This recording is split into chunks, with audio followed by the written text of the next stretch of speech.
Hi everyone and welcome to Studio Jake. I of course am your host Jacob Airy. I want to welcome you to the very first episode of my new show Comics, Cartoons and Coffee, where we'll be talking about comic books, cartoons, all while enjoying the simple things like coffee. So I'm going to explain a little bit about what this new show is supposed to be. A lot of people enjoy comics, they enjoy cartoons, and pretty much everyone I know enjoys coffee. So I thought this would be a great place to bridge those things together. And hey, maybe you enjoy watching cartoons, maybe you enjoy reading comics, all while sipping your coffee, but you don't really have anyone to talk to about it. Well, here at this channel, I'm going to be talking about those things.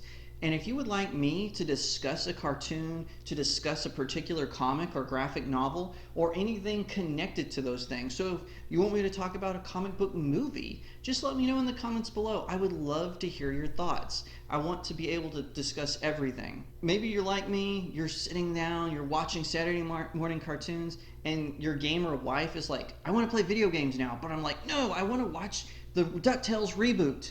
This is the channel for you. This is where we're going to sit back, we're going to be super casual, we're going to be relaxed, and we're going to be talking about comics, cartoons, and coffee. Welcome to Studio Jake. So for this very first episode, I wanted to talk to you about my top 10 favorite Batman comics. And I want to stress, these are my top 10 favorite. They are my personal favorites that I enjoy reading. I'm not saying they're the greatest Batman stories of all time, but these are just the ones that have impacted me when I enjoyed reading them for the first time, and I hope that they impact you. And I would love to hear from you. What are your favorite Batman comics? So we're going to just get right into it. First off, we've got Scott Snyder's AllStar Batman #1. I love this cover. And by the way, this is now a graphic novel, the series. I own all of the original run in individual issues, and I own actually 3 different copies of this because it is my all-time favorite cover from Scott Snyder. Scott Snyder is a brilliant writer. He does Batman so well, and this one came out when they first did the DC Rebirth, and it kind of was to establish Batman's relationship with Alfred.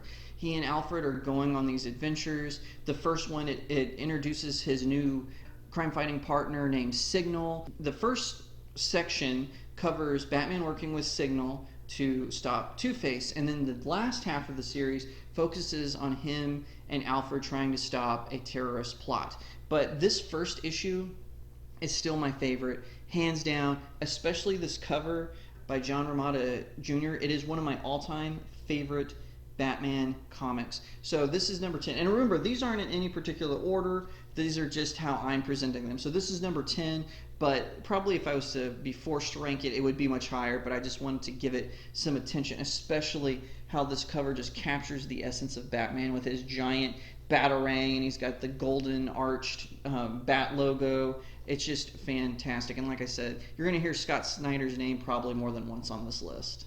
All right, number 9, this is Batman Year One by Frank Miller and David Mazzucchelli. I'm hoping I'm pronouncing that last name correctly because he's a fantastic artist, as is Frank Miller is a good writer.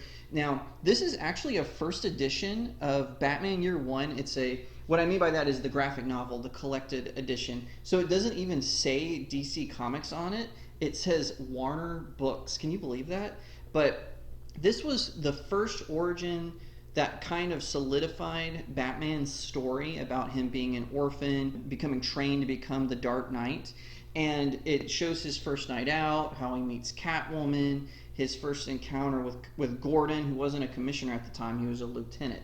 It's one of my favorite stories, and I was so fortunate to find this first edition graphic novel. But I highly recommend you get the anniversary edition. Now this one does say DC Comics. You can see it's their older logo because this was before they went through their rebirth. I love this cover as well. This is more like the original first year cover that they did, the Year One stuff. And like I said, some people have complained about Batman Year One because they say it focuses too much on Jim Gordon. I kind of see that argument, but I still like it. Now, this origin is no longer canon. Now the New 52 origin Year Zero by Scott Snyder is canon. By the way, that's an awesome story too. You should check it out. But this one is pretty cool. This one is great. And like I said, remember, these numbers are arbitrary. So right now I'm saying it's number 9. But again, like AllStar Batman, I would probably rank it higher if you put a gun to my head.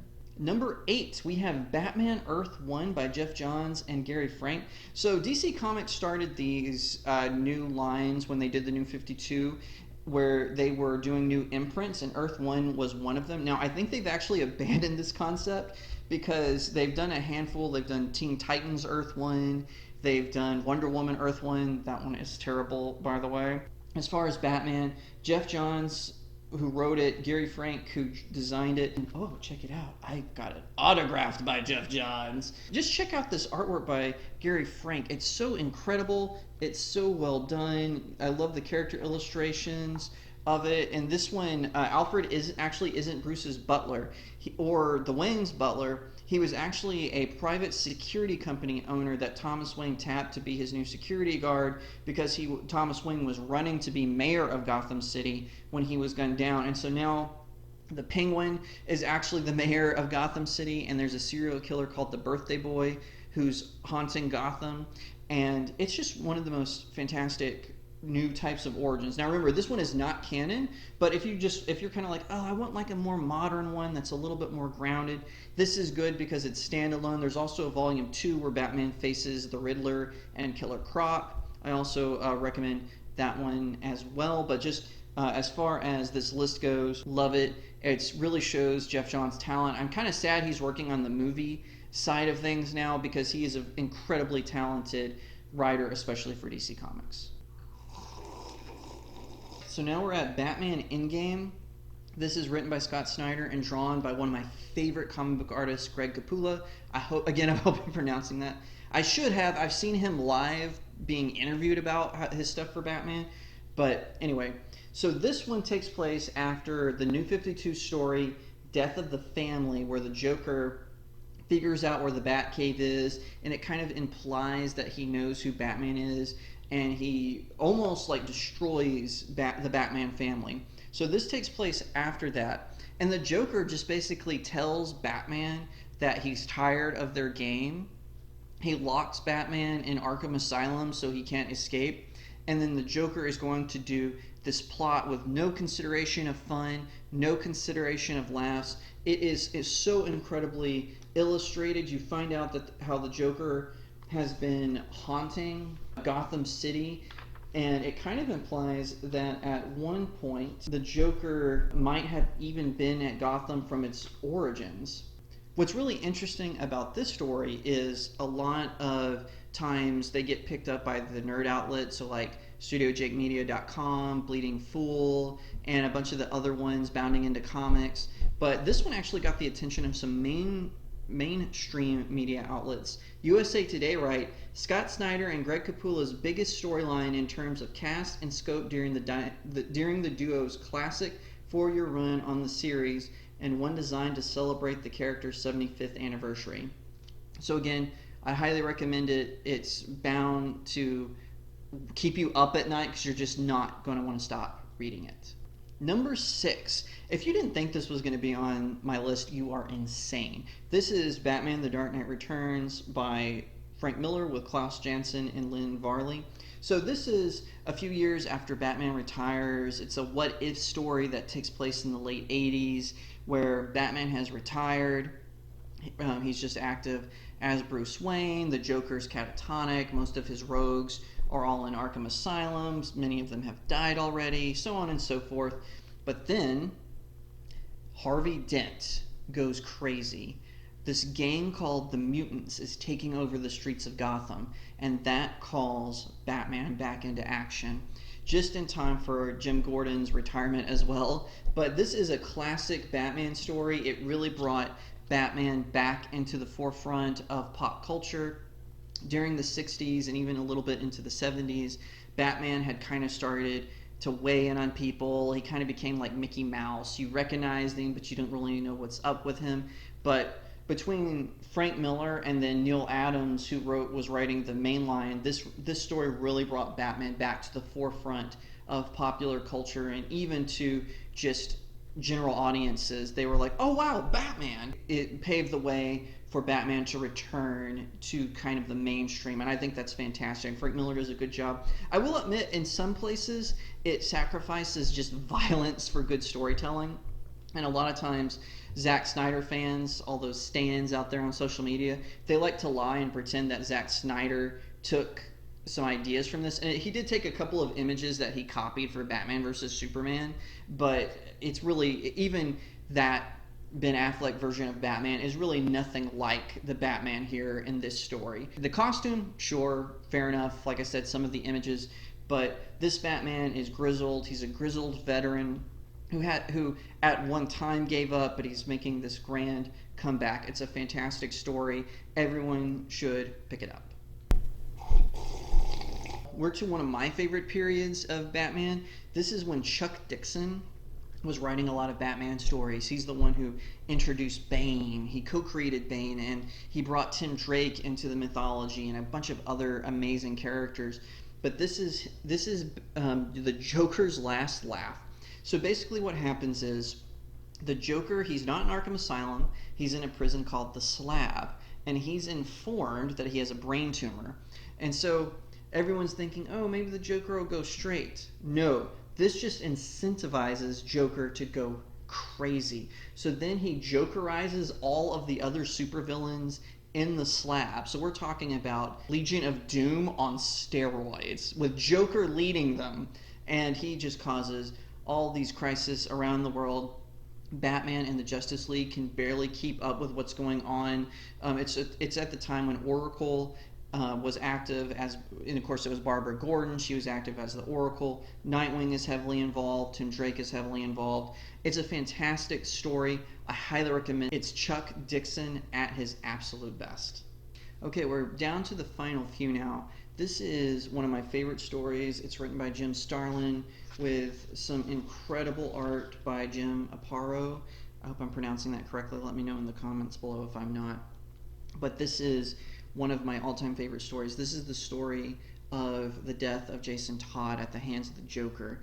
This is a very emotional, impactful story that it really influenced how Batman behaved going forward.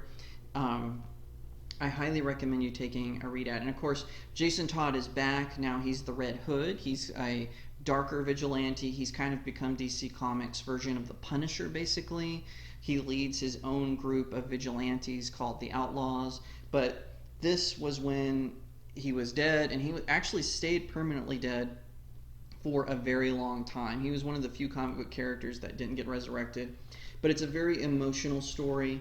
Here's, you see these images of the Joker beating him, and it's just incredibly sad story in how it shows Bruce Wayne and his reaction. And of course, it has the iconic image of Batman carrying Jason Todd's body out of the warehouse where the Joker killed him. And I just want to say that it is a deeply emotional story compared to a lot of Batman tales. So be prepared. Be prepared. Now, a lot of newbies don't know there's been more than one Robin. Maybe they'll know about Dick Grayson or Tim Drake, or maybe now they'll know about Damian Wayne. Jason Todd was the second Robin, and he really redefined the character for a long time. He was definitely tougher. He was more headstrong than all the other Robins combined, pretty much. And this was a defining moment for Batman as a character in comics. This really changed the mythology. In some ways, I'm a little sad that they brought him back, that they brought Jason Todd back, because how this impacted Batman really changed. And of course, his resurrection did, but it kind of did it in a way that undid the emotional impact of Jason Todd's death on Bruce Wayne. So I highly recommend it. Get yourself a copy of it. This is kind of an older edition of the collection, but definitely grab some if you find it. DC Comics has since re-released this 100 times.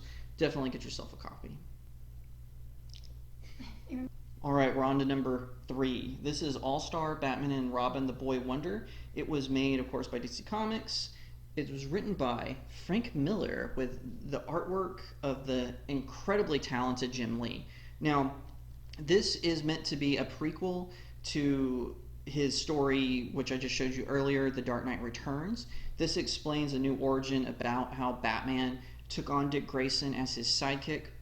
I will say, a lot of people didn't really like the story when it first came out because Batman is kind of some people consider it abusive toward Dick Grayson. He at one point makes a Molotov cocktail and burns a lot of criminals.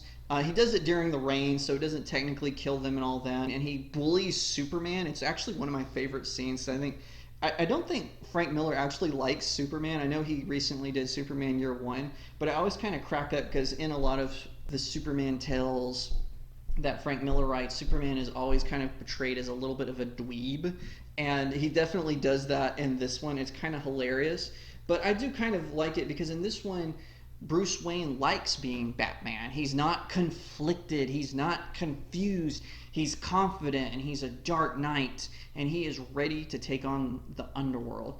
Now, this was originally supposed to have a sequel. I think they were supposed to make a trilogy, but it never became a thing for some reason. I think DC Comics decided that they weren't going to do the All-Star because they also had an All-Star Superman, and it's okay. It's not as good as All-Star Batman and Robin, the Boy Wonder, but it's good. But it just never came to fruition. It never happened. Probably one of my favorite sequences is there's this scene where Batman is just running. I know it's kind of hard to tell with the light and everything, but he's like running on rooftop. He's like running on rooftop. He's running on rooftops of Gotham City, and he's saying, "I should be exhausted. I haven't slept in days, but I can't get tired, no matter how hard I try." And it's just he's talking about how much he loves being Batman, and he makes this great comment on this page where he's like, "Every inch of me is alive." And I just love it. I think it's fantastic. It's definitely a fun read. Now, since a lot of people are like, "Well, Jacob, you don't really like the more brutal Batman. You prefer like the one from Batman the Animated Series."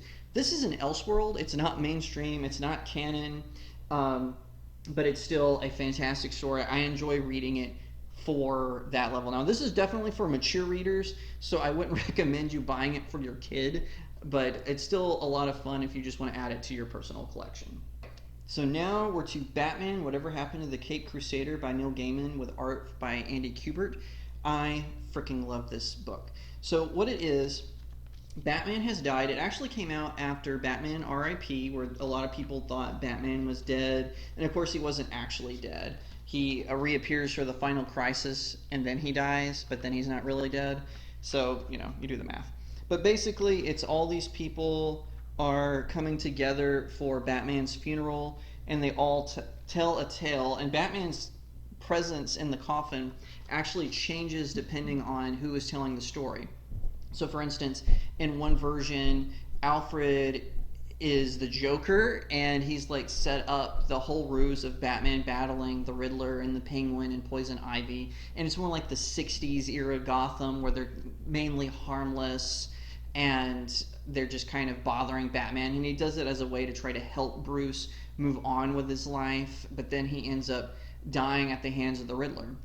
But then the Joker comes up, and the Joker tells the story that he actually injected Batman with Joker venom, but Batman won't laugh, and he tells the Joker, when the Joker's like, "Why aren't you laughing?" And then Batman's like, "Because it's not funny," and then he dies. And so Batman's wondering, why are all these different people telling different stories of how I died? How come I died?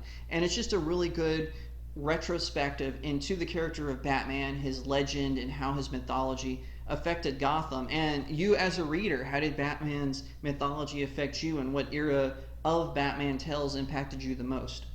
I highly recommend it. Again, it's an Elseworld. It's kind of, I think it was continuity briefly, but then when Final Crisis happened, it was kind of written out of continuity. But it's definitely excellent to read all these different perspectives of why Batman died, how he died, and what is his legacy as a character. All right, last but certainly not least, I made this number one on purpose because it is my number one favorite Batman story. This is Batman: The Long Halloween.